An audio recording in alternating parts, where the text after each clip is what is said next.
Olá, estudante de língua portuguesa, como é que você está? Tudo bem? Vamos começar mais uma aula hoje. Material necessário para a aula de hoje, você já sabe qual é. Caderno ou folhas para anotação, lápis, borracha, caneta e apontador e também um dicionário. Separe os materiais, coloque também ali a data relativa ao dia de hoje, anote o número da aula, a disciplina. Eu vou deixar um tempinho para você fazer isso e a gente já começa a aula.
Na aula de hoje, eu vou trazer para vocês, eu vou introduzir aí um novo assunto. Eu vou trabalhar com a questão aí da tecnologia, da robótica, do avanço, né, dessa área do conhecimento e da relação aí entre a robótica e o ser humano. É uma área que está em franco desenvolvimento e que ainda vai se desenvolver muito mais. Sobre isso que nós vamos falar e trabalhar todos aqueles conteúdos que eu trouxe a partir de textos que abordam essa temática. Então lá, a primeira pergunta para você pensar. O quão desenvolvida você imagina que a tecnologia estará daqui a uns 10 anos? Vamos pensar aí. 10 anos, um pouco mais. O quão desenvolvida você acha que a tecnologia estará? Pensando na tecnologia relacionada à área da robótica. Pensou aí sobre isso? Você já ouviu falar em literatura de ficção científica? Conhece algum autor que é especialista nesse gênero? Já ouviu falar sobre isso? Literatura de ficção científica, literatura que muitas vezes inspira a criação de outras obras aí no universo do cinema, por assim dizer, né? Obras que são usadas como base para a criação de filmes, de séries. Vamos falar sobre tudo isso nessa aula e nas aulas que virão na sequência. E a frase do Isaac Asimov, para a gente refletir sobre ela, né? Nenhuma decisão sensata pode ser tomada sem que se leve em conta o mundo não apenas como ele é, mas como ele virá a ser. Então, essa é a tônica, esse é o ponto aí nuclear da nossa aula. Vamos falar sobre o porvir, sobre como o mundo virá a ser. Como será que o nosso mundo estará configurado daqui a alguns anos, daqui a algumas décadas? Como que nosso mundo se apresentará, pensando aí em termos de tecnologia, de ciência da computação, de robótica e tudo isso. Agora eu trouxe para você ler comigo um artigo aí que fala sobre algumas previsões que o renomado escritor de ficção científica Isaac Asimov fez aí há algumas décadas. Acompanhe a leitura comigo. Celulares e causa ambiental. Onde Asimov acertou e errou ao prever o futuro. Mestre da ficção científica, que teve sua série Fundação adaptada no streaming, mostrou-se visionário ou exagerado ao especular sobre o amanhã real. Por Amanda Capuano, 29 de setembro de 2021, 14 horas e 24 minutos. Então aí a gente tem a foto do escritor russo-americano Isaac Asimov. Nós vamos falar bastante sobre ele. Se especular sobre o futuro é a razão de ser da ficção científica, o escritor russo-americano Isaac Asimov, 1920 a 1992, conferiu novas camadas de complexidade à arte de vislumbrar o amanhã. Sempre altamente conceituais, suas histórias imaginam os próximos passos da civilização sem esquecer as lições do passado. Na trilogia Fundação, uma das sagas mais conceituadas do gênero, que acaba de ser vertida em série na Apple TV+, Isaac Asimov imagina um mundo no qual humanos dominam o espaço sideral e se congregam em um grande império fadado ao fracasso. Lançada em 1942, no calor da Guerra Fria, a série de livros conserva uma notável atualidade. Asimov, morto em 1992, chegou a ser indagado sobre o futuro real da humanidade e em duas ocasiões. A primeira, em 1964, quando ele arriscou descrever o ano de 2014 em um artigo para o New York Times. Já na segunda, em 1983, o jornal canadense Toronto Star pediu que o autor vislumbrasse a vida em 2019. Com base nela, Veja avaliou o grau de acerto de algumas de suas previsões. Confira. Então vamos aí às previsões feitas pelo Asimov para verificar se ele acertou ou errou, ou em quais ele acertou, em quais ele errou. Então, domínio digital. Então ali, primeiro a gente vai ter a fala do Asimov e depois o que aconteceu, né, de fato, né, a realidade. Então lá, domínio digital. A crescente complexidade da sociedade tornará impossível a vida sem computadores, exceto cortejando o caos. Os satélites síncronos pairando no espaço possibilitarão a você discar diretamente para qualquer ponto da Terra, incluindo as estações meteorológicas na Antártica. O efeito imediato da intensificação da informatização será, é claro, mudar completamente nossos hábitos de trabalho. Então isso foi o que Isaac Asimov previu lá no século XX, lá na segunda metade do século XX. Vamos verificar agora a realidade aqui. Basta imaginar um apagão tecnológico para entender o quanto Asimov estava certo em sua previsão. Hoje, a rotina diária de boa parte do mundo é regida por computadores, das atividades na internet à locomoção na própria cidade. Isso faz com que os nossos hábitos de trabalho passem longe da rotina que Asimov viveu em seu tempo, quando o telefone e encontros presenciais eram o fio condutor de tudo. Então perceba aqui que ele foi assim preciso, que ele acertou, né, nas suas colocações. Ele conseguiu ser visionário nesse sentido. Vamos continuar aqui então. Mudanças do trabalho.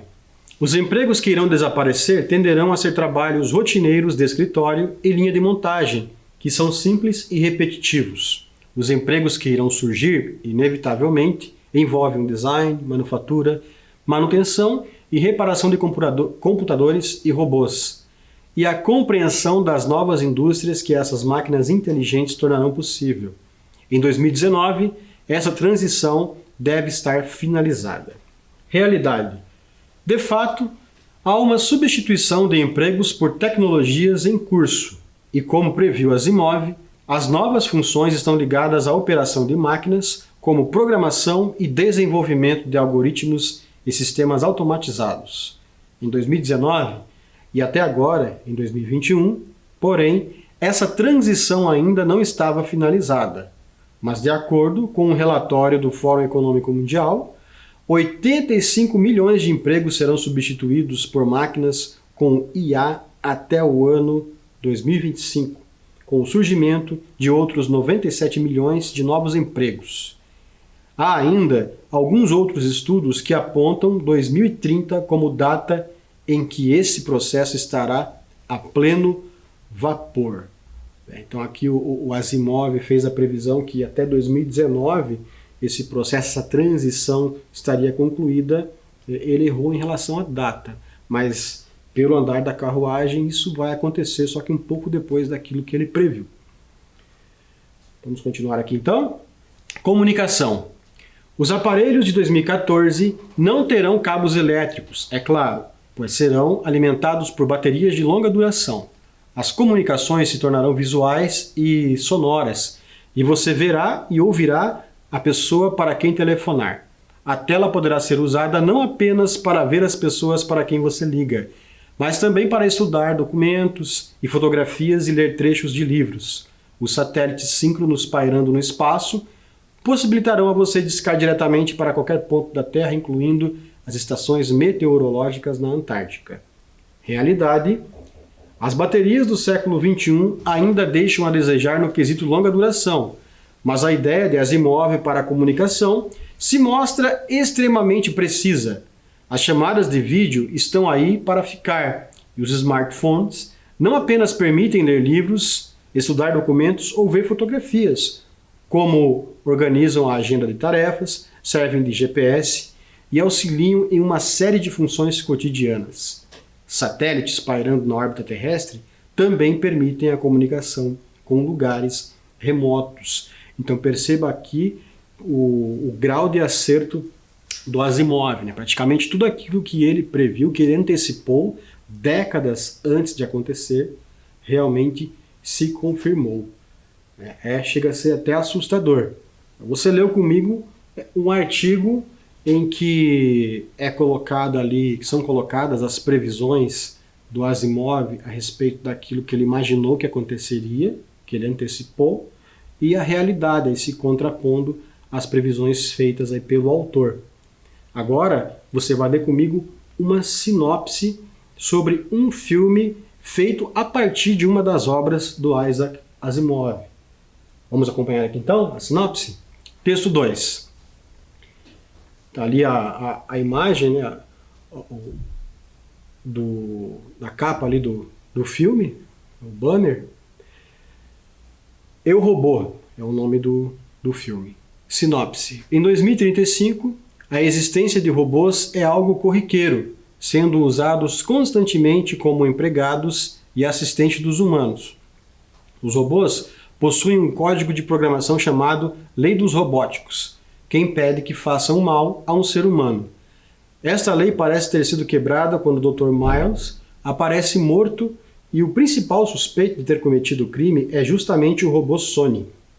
Caso Sony realmente seja o culpado, a possibilidade dos robôs terem encontrado um meio de quebrarem a lei dos robóticos pode permitir que eles dominem o planeta, já que nada mais poderia impedi-los de subjugar os seres humanos. Para investigar o caso, é chamado o detetive Dell Spooner, Will Smith, que, com a ajuda da doutora Susan Calvin, Bridget Moynihan, precisam desvendar o que realmente aconteceu. Então aqui você leu comigo a sinopse dessa obra, lembrando que o filme é uma outra obra, por isso que ele não precisa ter compromisso com aquilo que está no livro. Okay? Muita gente até estranha, até cobra essa correspondência. O filme, né, é bem diferente do livro e tal. Né? Na verdade, não há esse compromisso. O filme não tem de ser parecido ou igual ao livro, por justamente se tratar de uma outra obra. É o caso aqui desse filme. Você percebeu ali que na sinopse nós temos um rápido resumo, só que a história não é concluída. Né? O autor, aquele que escreve a sinopse, geralmente escreve um texto em que ele comenta rapidamente sobre a obra, fala sobre os principais personagens, sobre uma parte do enredo, da história, mas sem dar muitos detalhes e também sem emitir opinião, né? Sem emitir nenhum julgamento a respeito da obra. Então vamos adiante aqui, ó. Eu trouxe para vocês o texto 3, que mostra aí quais são as 3 leis de Asimov. Então, primeira, lei 1, né? Primeira lei. Um robô não pode prejudicar nenhum ser humano ou permitir que um humano venha a ser prejudicado. 2. Um robô deve obedecer às ordens dadas a ele por seres humanos, a não ser que tais ordens se oponham à primeira lei. E 3. Um robô deve proteger sua própria existência, contanto que tal proteção não se oponha às 2 primeiras leis. Então aí estão as famosas 3 leis de Asimov ou leis da robótica, 3 leis da robótica. Ok? Aqui eu trouxe o texto 4, uma personagem aí bastante conhecida do sitcom Futurama. Tem ali o Bender, né? Então, vamos observar o que ele diz. Preciso ter uma conversinha séria com esse tal de Isaac Asimov sobre a primeira lei da robótica. Robótica e inteligência artificial. Então, por que será que o Bender está dizendo isso? Você consegue imaginar o que o motivou a proferir essa frase? Você lembra de qual que é a primeira lei da robótica? Não? Então eu vou voltar nela para nós fazermos aí a comparação. E tentarmos identificar por que o Bender disse isso. Bom, agora é com você. Vamos então à primeira questão da aula de hoje, questão de número 1. Como foi possível verificar o grau de acerto de Isaac Asimov em relação ao que aconteceria no futuro? Então ali existe um fragmento, vamos lê-lo? Asimov, morto em 1992, chegou a ser indagado sobre o futuro real da humanidade em 2 ocasiões. A primeira, em 1964, quando ele arriscou descrever o ano de 2014 em um artigo para o New York Times. Já na segunda, em 1983, o jornal canadense Toronto Star pediu que o autor vislumbrasse a vida em 2019. Com base nela, Veja avaliou o grau de acerto de algumas de suas previsões. Então quero que agora você faça a releitura desse fragmento que eu acabei de ler com você e responda para mim aquela questão. Agora é com você. Eu já volto.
Vamos verificar então a resposta? Por meio de 2 ocasiões em que ele se manifestou a esse respeito. Uma em 1964, quando escreveu um artigo para o New York Times, e outra em 1983, quando o autor falou para um jornal canadense. Então essas 2 situações, essas 2 ocasiões, ele fez as previsões ali, e como nós acompanhamos, ele acertou em quase todas. Vamos a prosseguimento? Vamos à próxima questão. Questão de número 2. A conjunção em destaque no fragmento liga orações estabelecendo o sentido de. Então agora você vai pensar sobre o sentido das conjunções. Você já sabe que essas palavrinhas importantes, usadas para ligar orações ou parágrafos, têm a função de fazer esse elo, essa ligação e estabelecer uma relação de sentido ao fazer essa conexão. Lembra? Então agora você vai observar ali, ó, no fragmento. As partes do mundo que ficarem para trás nesse aspecto sofrerão tanto que seus corpos governantes clamarão por informatização, como agora clamam por armas. Então nós temos ali a palavra como, que é a conjunção. Então analise o sentido que ela tem ao fazer a ligação entre os períodos. A. Sentido de tempo. B. Comparação. C. Concessão. Ou D. Finalidade. Eu já volto com a resposta.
Vamos então checar ali o sentido de comparação. Percebeu ali? Está fazendo a comparação entre as duas situações. Ali você veja, as partes do mundo que ficarem para trás nesse aspecto sofrerão tanto que seus corpos governantes clamarão por informatização, como agora clamam por armas. Então está fazendo a comparação entre as duas demandas ali, entre os dois clamores, entre o clamar por informatização, como hoje se clama por armas. Percebeu? É isso aí. Bola para frente então. Próxima questão agora. Questão de número 3. A única palavra que não pode substituir o vocábulo em destaque é. Então vamos ver lá o vocábulo primeiro no contexto. Satélites pairando na órbita terrestre também permitem a comunicação com lugares remotos. Então a palavrinha-chave ali, ó, olha para ela, remotos. Então, qual que é daquela relação que eu tenho de A a D ali, qual daquelas palavras não pode substituir a palavra remotos? Então vamos ler ali, ó. A, distantes, B, isolados, C, movimentados ou D, longínquos. Agora é com você. Eu já volto.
Essa foi fácil, né?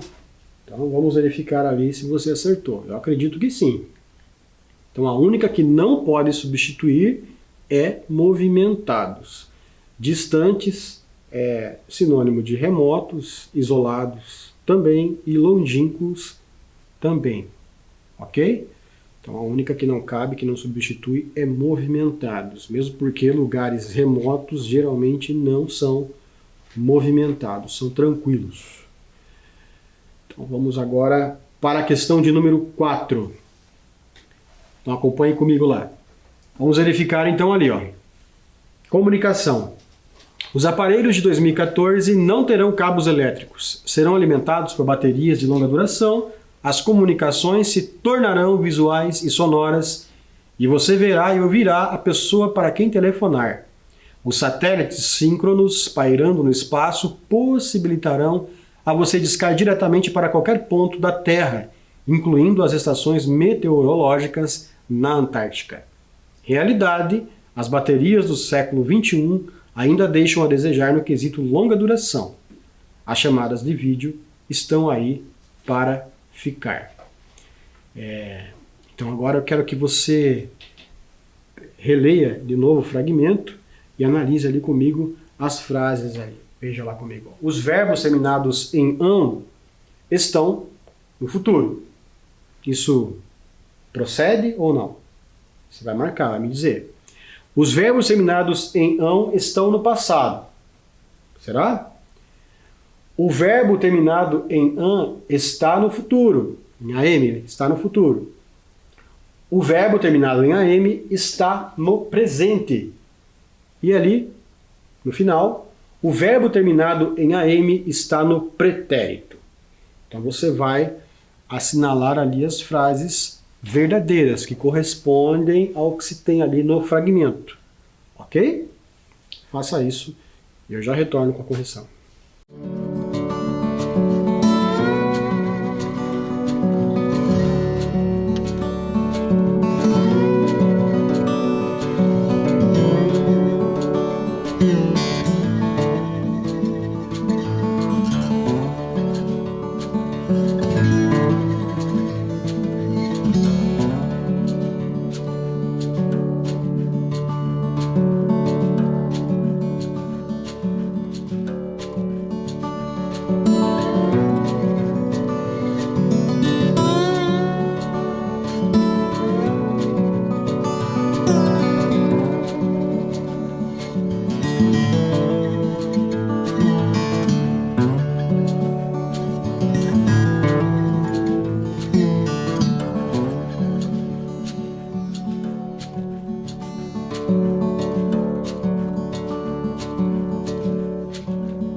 E aí, conseguiu fazer? Muita gente confunde ainda o ATIL com o AM, essa terminação aí das formas verbais. É importante prestar atenção a alguns detalhes, sobre os quais eu falarei agora nessa correção. Então lá, A primeira procede, né? Os verbos terminados em ão, né? A, til, o, estão no futuro.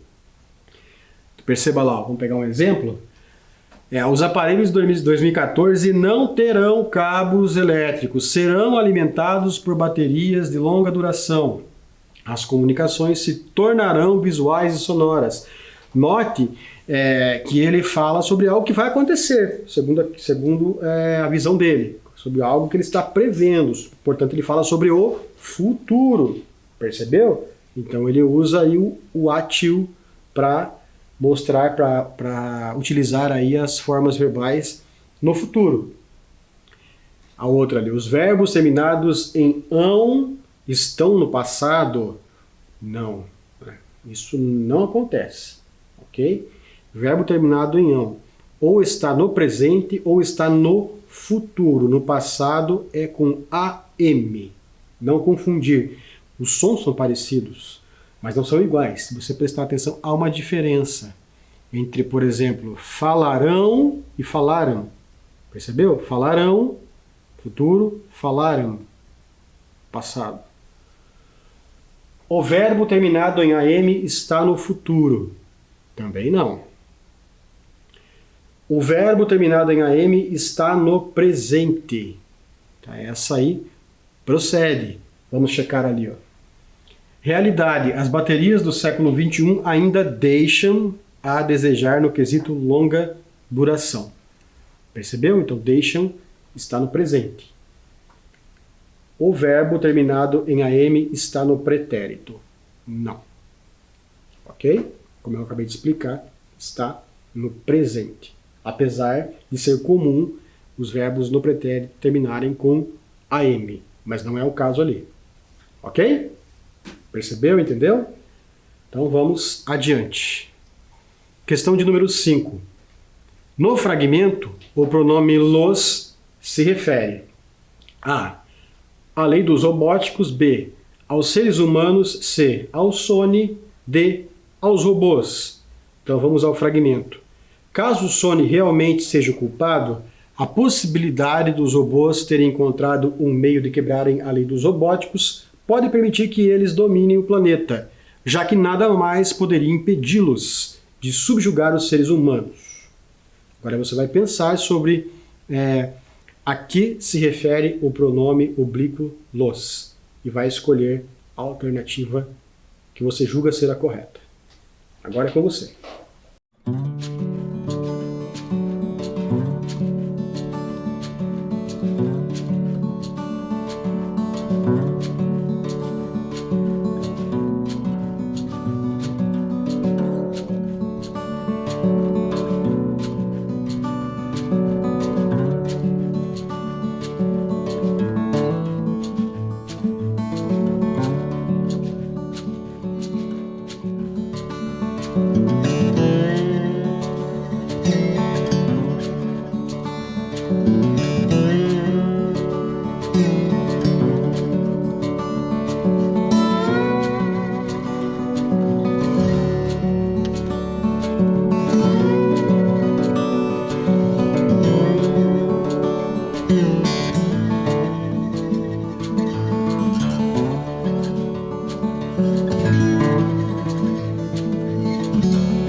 Conseguiu encontrar?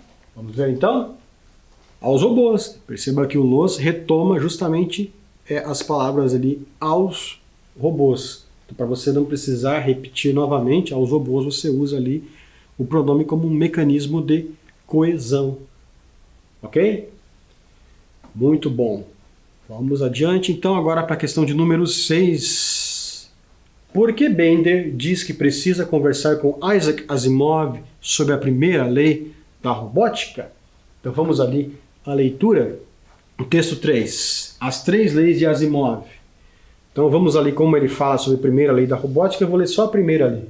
Um robô não pode prejudicar nenhum ser humano ou permitir que um humano venha a ser prejudicado. Então essa é a primeira lei da robótica. E ali o discurso de Bender, o texto 4. Preciso ter uma conversinha séria com esse tal de Isaac Asimov sobre a primeira lei da robótica. Robótica e inteligência artificial. Então por que você acha que o Bender diz isso? Qual que é a intenção dele? O que será que ele quer fazer? Pense sobre isso e elabore uma resposta coerente a essa pergunta. Eu já volto com a resposta.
Então vamos ali a uma sugestão de resposta. Pode ser que a tua tenha ficado um pouco diferente, mas é aquilo que eu sempre digo. Contanto que ela seja coerente, não há problema algum se ela ficar diferente da minha. Vamos então ali verificar. Provavelmente porque ele deseja causar mal a algum humano. Então ele foi contrariado ou se sentiu decepcionado com algum ser humano e aí quis transgredir a primeira lei da robótica. Ok? Certo? Então, vamos à próxima questão, a próxima e última questão da aula de hoje, a questão de número 7. Então lá. Antes da forma verbal façam, quais palavras estão sendo omitidas? Justifique sua resposta. Então é lá, ó. Os robôs possuem um código de programação chamado Lei dos Robóticos, que impede que façam mal a um ser humano. Então ali, percebam que antes do verbo, da forma verbal façam, estão sendo omitidas algumas palavras. Quero que você me diga quais são essas palavras e por que elas estão sendo omitidas. Faça isso e eu já retorno com a correção.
Conseguiu identificar quais são essas palavras? Conseguiu perceber por que elas foram omitidas, que elas não apareceram ali, que houve, portanto, uma elipse?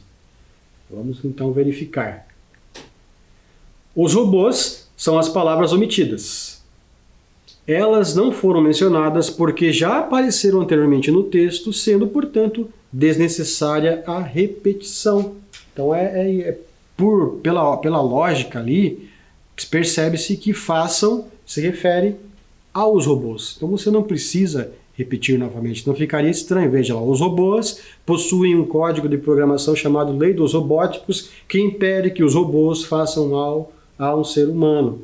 Não há necessidade de repetir os robôs novamente, porque eles já foram mencionados antes. Então você pode utilizar o recurso da elipse, que consiste em você mencionar antes alguma coisa e depois omitir, né? Não precisa repetir novamente. Percebe-se ali que o sujeito que está ali oculto, no caso, é os robôs, é o sujeito da ação verbal faça. Ok? Então, é isso. Chegamos ao final de mais uma aula e até a próxima. Cuide-se. Tchau, tchau.